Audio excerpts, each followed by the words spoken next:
Welcome to This Week in High School Sports. I'm Teresa Whipple here with Steve Willits, and we have a special message for our sponsor, Red Onion Burgers. It's a birthday today. That's Sean right. Richards, the owner of Red Onion Burgers. Happy birthday to you. Hope you're having a great day, and thank you as always for your sponsorship. Yes, thanks, Sean, and I hope you do all the fun things you wanted to do today. Do you, when you work at a hamburger place and you serve ice cream, and do you get to have like a special milkshake or anything like that? It's not really. Maybe. I don't know how that works, but Yeah. Well, maybe we should drop by later on and see if he's wearing a birthday hat. I might just do that. Maybe I'll have a milkshake in his honor on the way Okay, home. Who knows? Very good. All right. Well, and speaking of special days, we had a guest in the studio today that we've never done this before, so tell us more. Yeah, she had a very special day on Wednesday. She was inducted into the Snohomish County Sports Hall of Fame. Deni Maxwell Boswell, or Deni Boswell Maxwell. Got to get that one correct there. She was Deni Boswell back in 1994 when she graduated from Meadowdale, went on to an All-American and national championship winning career as a gymnast at Seattle Pacific University. Now she's Deni Maxwell, and she's now a member of the Hall of Fame as she was inducted along with a few others the other night. Great banquet over at the Angel of the Winds Arena in downtown Everett, and I think she's now one of only 48 individual athletes who is a member of the Snohomish County Sports Hall of Fame. And when you put it into perspective, how large the county is, how many high schools are in the county, and for how many years we've been playing high school sports, it's quite the accomplishment. So we thought we'd bring one of our own into the studio to talk about not only her inductee into the Hall of Fame, but also her career and what she's up to nowadays. So here's our interview with Deni. Last Wednesday night was the Snohomish County Sports Hall of Fame banquet. New inductees this year, one of which is sitting right next to me now, 9-time All-American gymnast. She's won individual national championships, a team national championship, and now Deni Maxwell, Meadowdale High School, formerly Deni Boswell, is an inductee. Deni, first of all, congratulations on what an amazing accomplishment, what an amazing award. Yeah, thank you. Now, I mentioned some of your accomplishments on the mats and in the gym, but I've got to think this one ranks right up there too. How special was that to get that call to be told that you were being inducted? One of only 48 individual athletes, I might add, that is in the Hall of Fame right now. Yeah, it was crazy. The first call I got was about a year ago from Rich, and I was really confused because had just started coaching back at SPU, and we were starting practice, and so he just said he wanted some information, and he was thinking about nominating me, and so I just sent him off some stuff and kind of didn't believe it. I felt like it was a little bit like, oh, who's this guy? Whatever, I'll just send it out. And so I don't remember when they told me. I want to say May. I got an email or a phone call and just said you've been, nominated and you're in it and we're inducting you, and Quite the honor. Quite the honor, yes. It's taken me, even till now, I'm overwhelmed by it for sure, and not, like we've talked about, I have a lot of trouble kind of accepting it and taking it and just saying thank you and not really knowing how to handle it. Well, and you were able to accept it on Wednesday night. We should open this up and show it really quick. This is quite and I've got it upside down. There we go. Quite the award right here. So Wednesday night, you got a chance to get up in front of 300 people, and I was lucky enough to be there to receive this award. What was that moment like? Was it everything you kind of envisioned it would be as you were on your way to the event that night? I think it was more. I think that I've been to award ceremonies for my husband, and we've been to athletic banquets in college, and they often drone on and on a little bit, and so I was a little nervous. I didn't know what this was going to be like, and I just felt like the committee did such a great job of putting it together. I think all of us inductees felt very honored. It was really fun. One of the people I was talking to when I walked into the picture time, and in my mind and looking outside of my eyes, like I'm still an 18-year-old, I'm still a 22-year-old, and I walked in and saw all these like the 91 Cascade football players, and they're all wearing their Letterman's jackets, but they're all older, they're my age, and I went, like, we're old, we're getting old. But it was so cool. Like, everybody, I think, just felt so honored. And Tuck's wife being there was amazing. And there was just a lot of legacy there. Mm-hmm. And so it felt really cool to be part of that. I never really, as you and I have talked about, I wasn't really part of the Snohomish County community per se.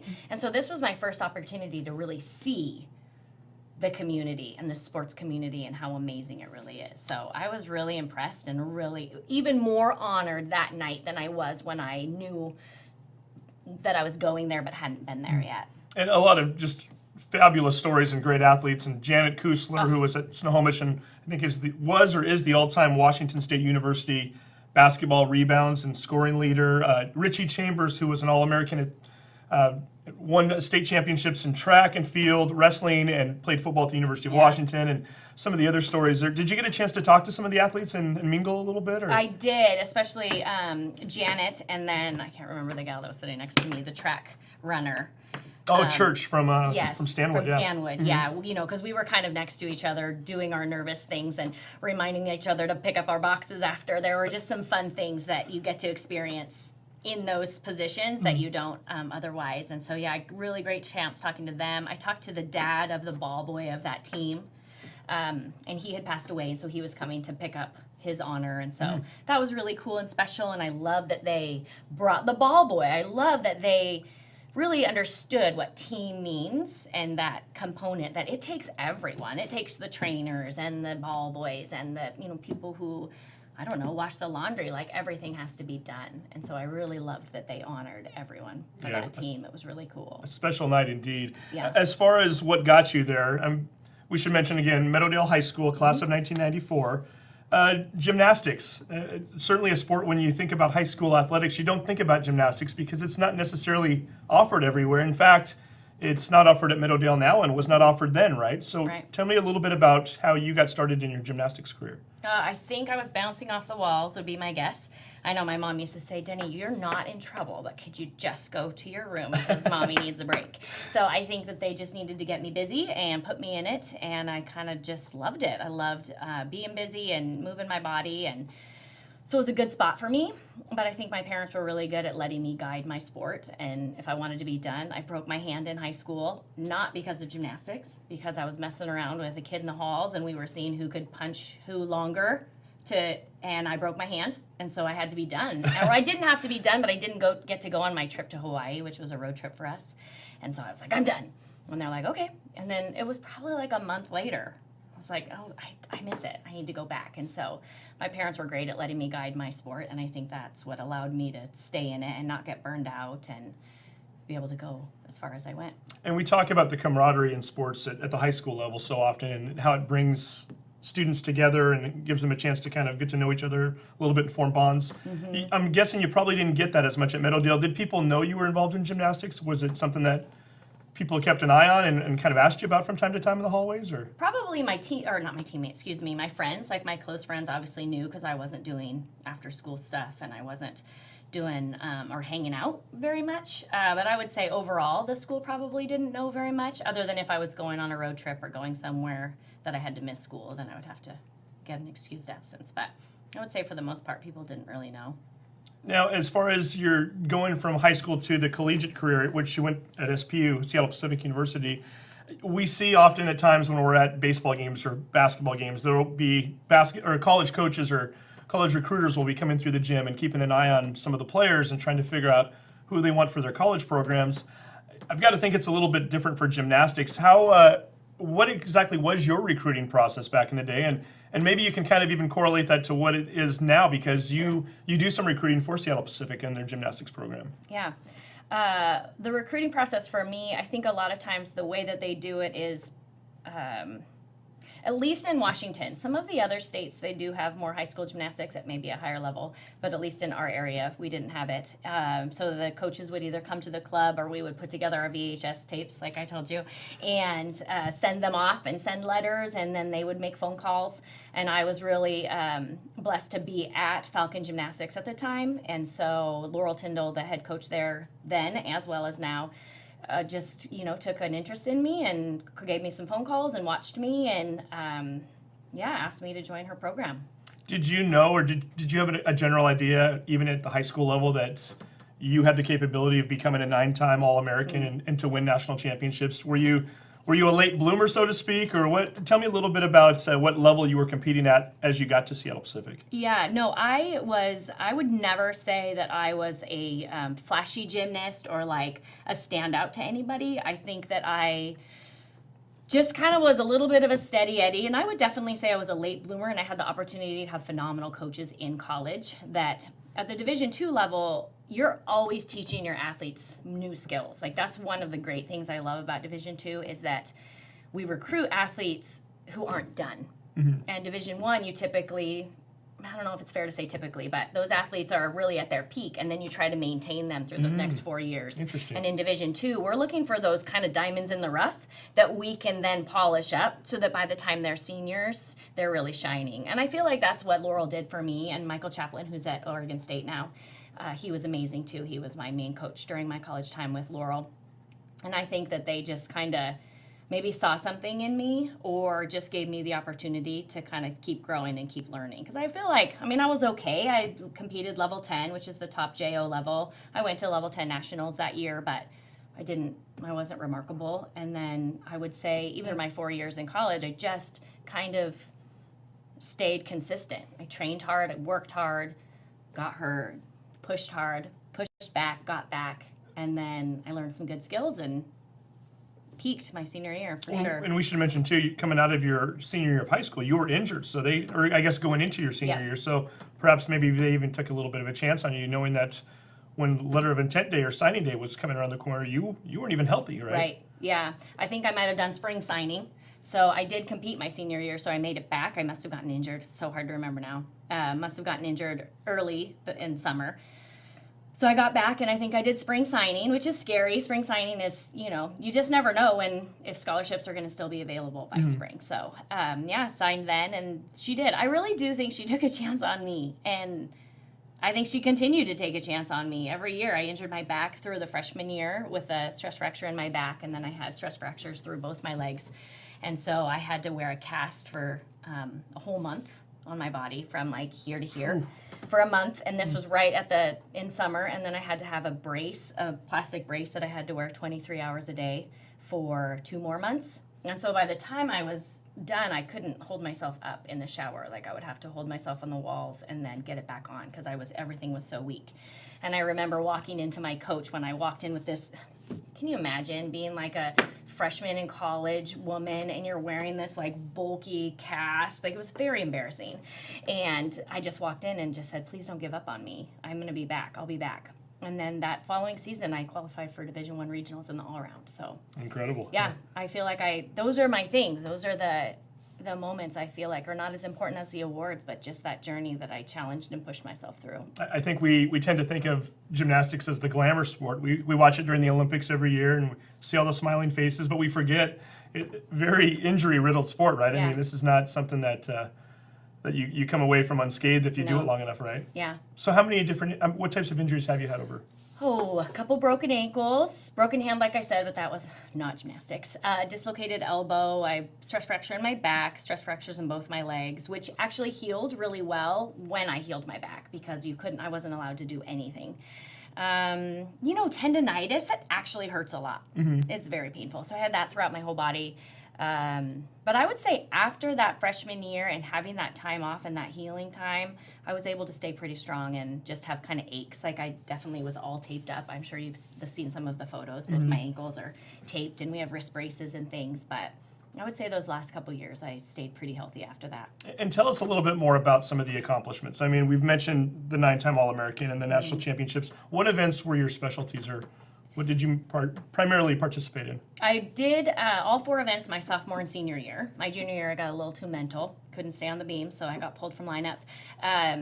But bars was probably my favorite event, and it was the one I was strongest in. But I think probably in terms of accomplishments, my very favorite was just our 97 team winning that.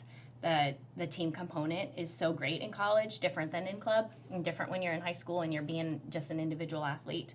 So I would say that's definitely one of my prouder moments was winning. And we won at home, so that was really fun. Special time there. Yeah, super special. And as far as going back and becoming a coach later on, was that something that was always in your mind, even growing up as you were participating in gymnastics? Did you always kind of think, at some point I'd like to give back and be a part of this on the other side? Well, both my parents are teachers. So I think that it kind of is in my blood to teach and coach. And I started coaching when I was 14 because as a gymnast, there's not a lot you can do. You can't really get an after-school job because you don't have time, but the gym understands your schedule. So I got to coach on Saturday mornings and those sorts of things. And then when I graduated from college, Laurel asked me to coach and be the assistant coach for a couple years. And So I did that for a couple years and then coached club for a while and then stopped coaching so that I could have my kids. And so I had 2 boys and they are 13 and 11 now. And I thought like, okay, I'm ready. I can go back. The position opened up. I never thought it would open up again. And that was definitely where I wanted to go back if I ever went back to coaching, was coaching college. And so I tried last year and it was awesome. Yeah, I spent a year last year coaching. Kind of nice to have your coach still at the alma mater, right? I mean, I've got it. Yeah. So what is the relationship like with you and Laurel, just in terms of having gone from probably knowing her when you were in your mid-teens to now being an adult and working for her again? Is it pretty dynamic? Is it pretty special? Yeah, it's really special. She's a remarkable woman. She has an amazing ability. I think that some coaches aren't able to make that transition between coach and athlete and be able to say like, okay, you're a coach now, you're growing up, you have, words to say, right? A lot of coaches will have difficulty making that transition. And she's always been amazing at allowing us to grow, and she giving us all chances to grow and to become adults. And so it was really nice to, even as like coming off straight off of being an athlete and coaching with her, she let me be a coach. And then coming back this last year, it was really fun. It was fun to just, my goal was always kind of to make her laugh. She has somewhat of a stoic personality. And so I always had a good time kind of teasing her and making her laugh. And it was fun to come back more as an adult, and as a parent and those sorts of things to work with her. And I really do respect her a lot. She has a lot that she's done for our program and for the gymnastics community. Yeah, she's done outstanding over the 44 years plus, right? I think so, yeah. Seattle Pacific University.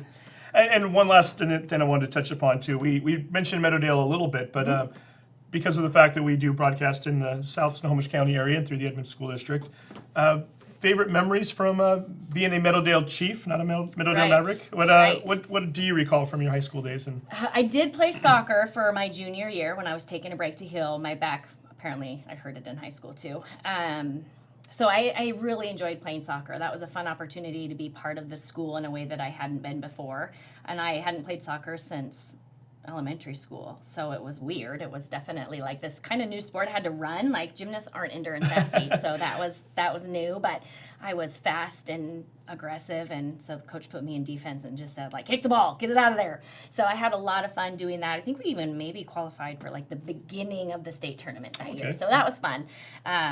And I loved my English teacher, Mrs. Arnold. She was really kind and patient with all of our antics that we had going on. So I would say, it was fun. It was a good experience. It, taught me a lot in life to carry on now. Perhaps those soccer moments, maybe some of the leg muscles helped you later on down the road. Who knows, right? Exactly. So again, a very esteemed career you've had thus far, and you're still helping out at SPU from time to time, we should mention, right? And also living in Snohomish County, correct? Yeah. Okay. I actually live in Snohomish, so it was really fun. Wednesday night with Janet sitting next to me, and she's my pharmacist, and Tuck, and you hear about him throughout the community when you're at the school. Tuck Genet, who was a long-time track and field coach at Snohomish, who passed away, We would, like, being at the elementary school at Riverview where my kids were, you would hear his name, and you just hear the honor that everybody loved him so much. And so it's fun to be. That is a small community, although I'm realizing how small Snohomish County itself is too as I'm doing this. But yeah, it's been fun to live there and be in that community as well. Very nice. So we're going to show this award one more time on the way out. So again, the one of the newest members of the 2018 class for the Snohomish County Sports Hall of Fame, Deni Maxwell, or formerly Deni Boswell. Thank you so much for coming in and sharing this with us. We appreciate that, and continued success to you. We hope to follow you in the future here and see what the Falcons are up to, and hopefully all the best for you and your family. Yeah, thanks for having me.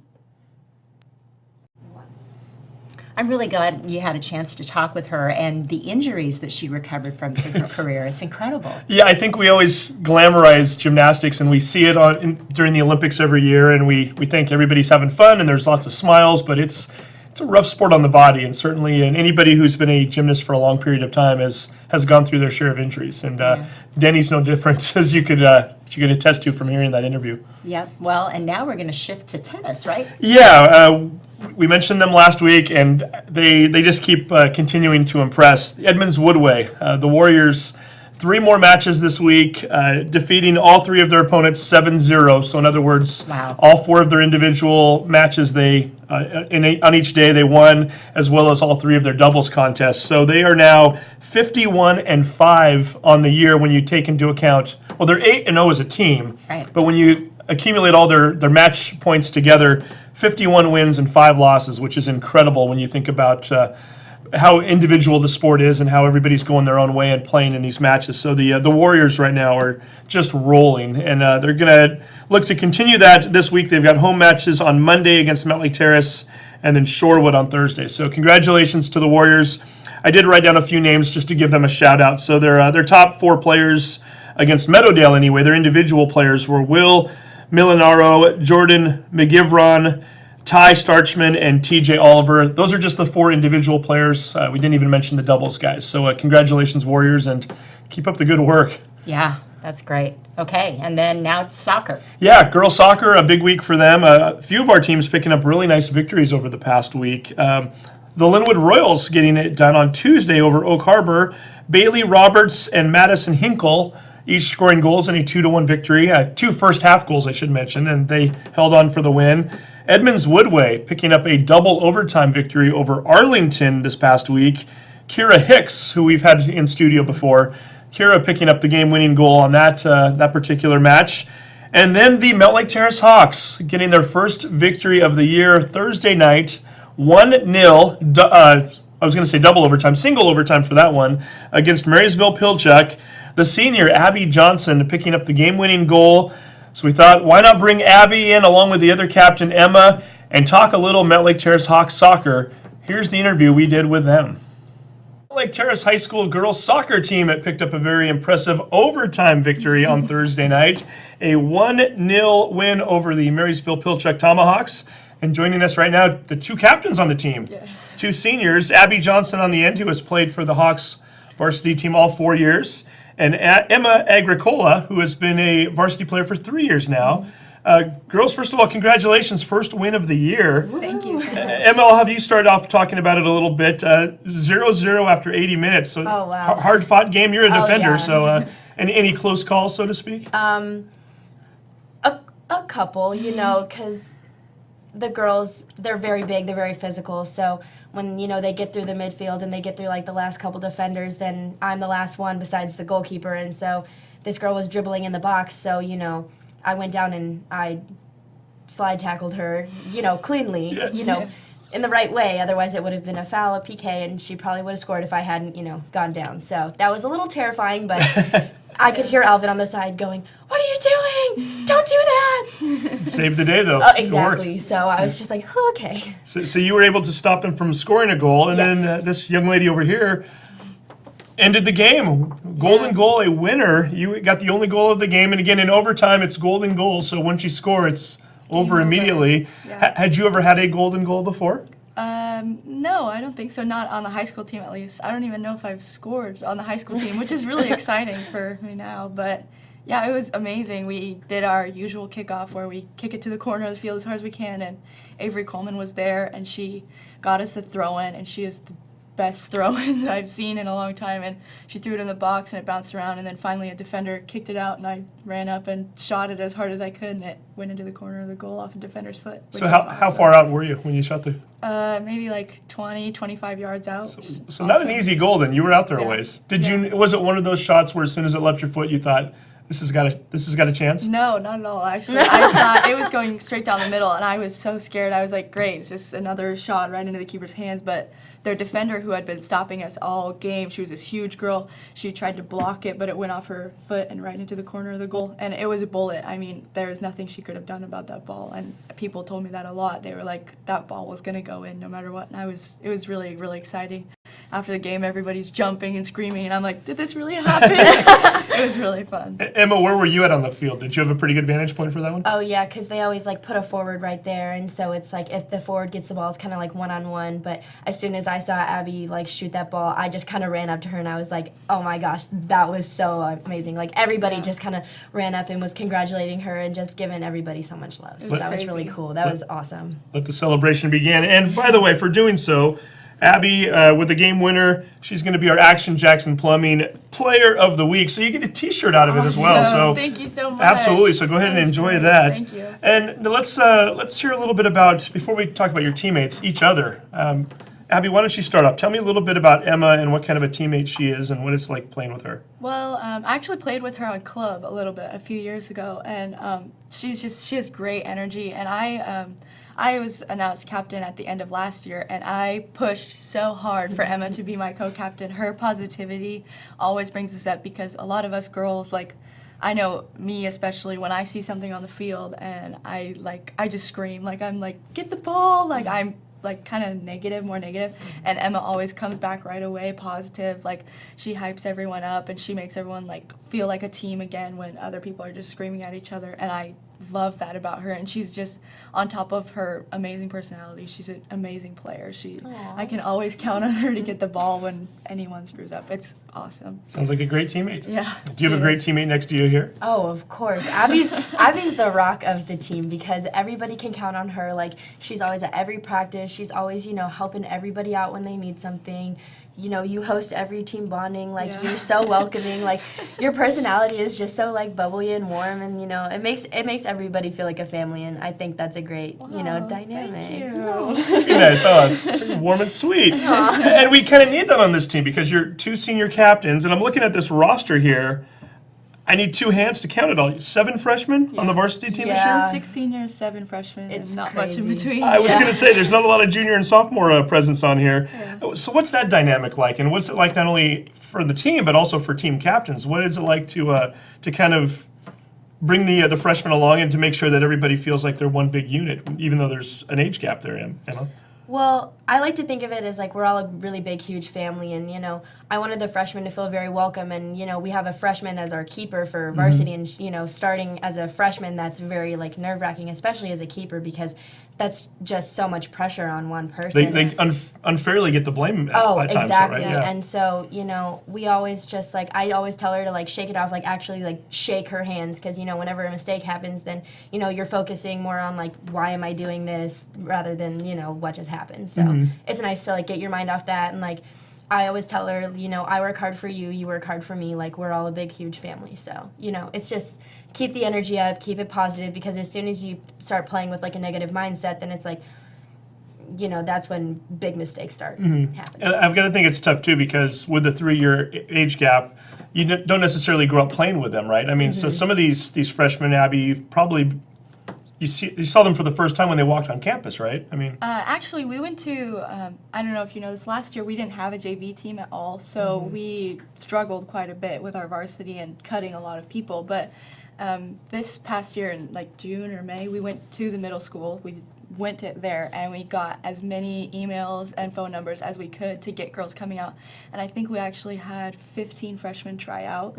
So 7 of them ended up on varsity, and we have made it our job to make them feel welcome. Yeah. And I've heard from them multiple times how grateful they are for having us have that mentality towards them. And so it's been really nice. And even like when we like haven't played together for years, it doesn't matter. Like, we practice together all the time. We had during the summer 6 days a week practice, and lots of them showed up a lot. So, I mean, we built this bond that I don't think they'll ever forget. when you say you went there, was that something that Coach Little had recommended? Did the seniors or maybe the captains on their own decide to go do that? I mean, that's brilliant strategy, really. Yeah, I mean, well, we did that, I think, when I was a freshman going into sophomore year, we did that, and we just didn't do it my junior year, and so we didn't have a JV team that year.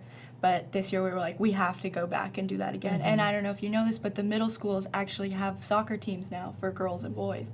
And so it creates a great name for us, because before a lot of girls would just go play volleyball at middle school, and a lot of girls would switch to volleyball in high school because they thought that they were really good at it, but they didn't have a soccer team in middle school. Like Sophie Parsons last year, she graduated. She was one of the top goal scorers in state for soccer, but she ended up playing volleyball, which is during the same season as soccer. we had Sophie in here as a volleyball player last year, so very interesting. So perhaps maybe in the future we'll start to see some of those girls playing soccer Yeah, more which and more. is amazing. It's super cool that they had that. I wish they had that when we were in middle school, Me playing too. soccer. Yeah. Would have been That would awesome. have been so cool. Yes, definitely. I mean, it's its own little feeder program in a sense. yeah. So, well, tell me a little bit about some of the other girls on the team, and who are we, if we go to a Hawks game, who are we watching right now? And maybe, Emma, I'll start with you. Why don't you tell me a little bit about the defensive players? Well, I love my back line. My back line is my own little family. Like, I always feel like the mom because, I'm always yelling at my kids. But Abby Parker, gosh, I love her so much because she's just so strong. And, she always thanks me because after she gets beat, then I go out and she'll recover for me. And, every time, like, the ball goes out or, the play is over, then she'll always, come up to me and say, like, thank you for, covering me. And it's just, And Abby's so a freshman, nice. right? She's Oh, one of the yeah. freshmen. Okay, yeah. And so it's just nice to have that bond with them because it's like they always say like, oh, like what are we gonna do when you graduate? And they're just like so sad all the time. And I'm like, well, we just got to make this year count. And they really are because they're working so hard. And they listen when I, am yelling across the field. So it's nice to have players that are working just as hard. Can you hear Emma yelling across the field? Oh, yeah, sure. I could hear her yelling miles away. Which is a good thing. They want that out there on the Yeah. field, right? And what about offensively? Who are we watching up front? Another freshman we have, Lindsay Ho. I think she's going to be a great player. She has such a drive in her to get the ball back. Last game, she actually played right outside back for us when Bailey Sanko wasn't feeling well, so she was just killing it out there. She had a basketball game right before as well, so it was just her energy is like endless and her touches are amazing. And also Emily Cox, who we just put up front, she's a beast. She's the silent assassin. She never talks. She's quiet and she's just a filthy, amazing soccer player. She's envy her. I envy her so much. So quite a bit to watch up there. Then. Oh yeah. This is a team that maybe isn't winning as many games as they'd like this year, right? I mean, fair to say it's a struggle in the standings. How do you keep everything positive in that regard in terms of just keeping everybody's morale up? Or is it something that you've had to put a lot of time and effort into, or is this a team that just kind of gets it and goes out and has fun and just enjoys the moment, Emma? We all have our negative moments and, there's players that are going to bicker on the field, but, at the end of the day, we are family. And so, it is just high school. It's not like we're professionals playing, for money. It's like we're playing because we love to play soccer. And so, just keeping it positive, just like when someone makes a mistake, shake it off. It's not a big deal. Like, just, know what you did and, kind of correct it just to make sure, like, it doesn't happen again. And just play for each other, like play hard for each other, because I know that gets hard sometimes because we all get tired and. And you mentioned to me before the cameras were rolling, sometimes it creates opportunities such as playing out of position a little Oh my bit, right? goodness! So, and that happened over the weekend on Saturday. Yes. So that was really fun because towards the end of the second half in the game, we were losing pretty bad, 0-5, and so I just hear Alvin say, "Emma, go up top," and I was kind of shocked, and I saw one of our forwards, Tatum, running back to my position. I was just kind of sitting there like, what? Like, what's going on? you got nothing to lose at that point. Exactly. You might as well have a So little fun I was and get just creative. kind of going crazy up top. Like, I was screaming for the ball at the top of my lungs and just, getting as many opportunities for, like, goal scoring as possible because, the girls were kind of, like, the defense on the other team was kind of, getting a little pissed off with me because I was just running around with, like, a chicken with his head cut off, like, screaming for the ball. And so, they kind of pushed me down every chance they got. And, I'm obviously going to take every opportunity I can. So I got a free kick out of that. And sadly, it didn't go in, but it bounced off a lot of heads. So that was just really exciting. Get to take your best shot at it Exactly. anyway. Why not? We've mentioned Alvin a little bit throughout the interview. Alvin Little, the head coach. Abbi, I understand you were part of the committee that hired Coach Little. Tell me a little bit about that experience. It was really crazy. I was on the interview team because I was a freshman on varsity and they knew I'd be the future of the team. So I was just showed up. I was like, great, this is going to be a boring next few hours or whatever, but I get to miss class, so it's fine. and then Alvin showed up, and I had actually played with him a few years prior with his team that were seniors when I was in 8th grade, which was a crazy experience. But he showed up, and I had no clue that he was coming to the interview, and I was just like, wow, it was awesome, and I put in a good word for him, and I was so excited that he was there. And then, he's just he's an amazing coach, and he's actually been a huge inspiration for all of us because he used to be pretty big, but then he worked really hard and he lost so much weight, and he does everything that he can with us. Like when we run miles, he runs miles with us. When we do push-ups, he does push-ups with us. Everything. He's right there with us doing it all.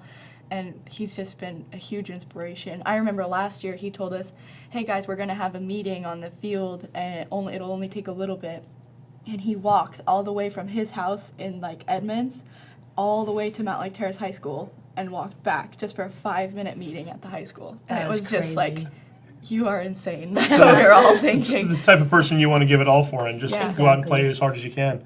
Very inspirational story. And as far as maybe favorite moments on the year so far, do we have, besides the fact that you got a game-winning goal, obviously that's number one, but any other favorite moments maybe from a team bonding experience or just anything in general that maybe stand out? You know, just like getting all the girls together, like getting to know each other is just really cool because, you know, you never really know like everything about someone until you spend so much time with them. And, you know, just seeing freshmen walking in the halls and like having them come up to you and be like, hi, you know, it's really nice just to like have more of those friends and that bond because, you know, in previous years, like you'd see girls on the soccer team and they just kind of like look at you and keep walking. So it's really nice to have that bond. Yeah, definitely. Abby, what about you? Do you have any favorite moments so far? I don't know. Our first team bonding, we had like almost everyone at my house, which was just crazy but really fun at the same time. We got to know a lot about each other, and we actually watched our Everett game from a few years ago, and it was a riot. There was like a fight on the field. There was a lot of very, very illegal fouls that Everett put on our team, and we were just trying to scare the freshmen into thinking it was a lot Getting ready to more play. than it was. Yeah. But it was a good time. It was a nice time. It sounds like it. And sometimes the team bonding moments come on bus rides. I already had this question written out without even knowing that there was an incident a few years ago, but you are making the long trip up to Oak Harbor next Tuesday, so October 2nd, so a week from this Tuesday. Always a long bus ride, right? The furthest team that you have to travel to in Wesco. You always kind of have your fingers crossed that maybe they'll be coming your way this year, but I think third year in a row, Abby, is that right? I think last year maybe, or Like 2 out of the years last ago, 3, yeah. we went there. But, they came here, but 3 years we've had to go there, and this is the third. And 1 year didn't go so well, right? Tell me about Yeah, that. our freshman year the bus actually broke down, which was just terrible. So we had to wait like another extra 30 or 40 minutes to actually get going again. And actually the year after that, when we went to Oak Harbor, my mom's car broke down on the way there. So it just we don't have a good history of going to Oak Harbor. I'm hoping things don't happen in threes for this one. Yeah, Gosh. hopefully. It's already a long enough car ride or bus ride without the Yeah. mechanical issues. So is it a fun time though when you get to go on a bus ride like that? I mean, Oh yeah, because we always do secret pals, and you know we write each other hype notes and get each other's like favorite snacks and drinks. So it's really nice just to like have that little note saying, "Hey, good luck tonight. Like I hope you kick major butt tonight." It's really nice to know that someone's got your back. yeah, it's just tough the next day, right? Yes. Well, it's nice At if they late bring you a 7:30 Red Bull game for the times. morning. Yeah. Yeah. But again, this is a team that's having fun along the way, and a huge victory for them on Thursday. Again, a 1-0 win over Marysville-Pilchuck.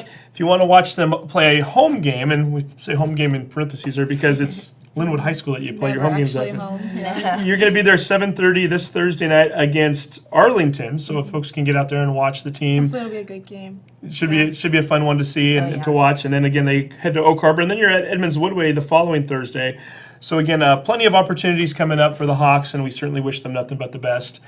Emma, Abby, thank you very much for coming on, and Yes, go thank you so much. go Hawks. Go Hawks. A lot of energy with those girls, and it sounds like they have a lot of fun. And it's not always easy when you're losing matches like they Yeah. are. And so for them to come in here as positive as they are, and I think they have the right perspective on things. And I think even Emma mentioned it's not life, it's soccer, and good for them. I mean, I think they continue to progress, and certainly they'll have a few more victories along the way, and hopefully they keep enjoying every moment of it. So Yeah, why not? I'm sure they will. They're seniors. You have to enjoy it. Yeah, right? I mean, that's it's a young team otherwise. Yeah. 7 freshmen. Wow. Wow, well, it bodes well for the future. It very much does. Yeah. Yeah, okay.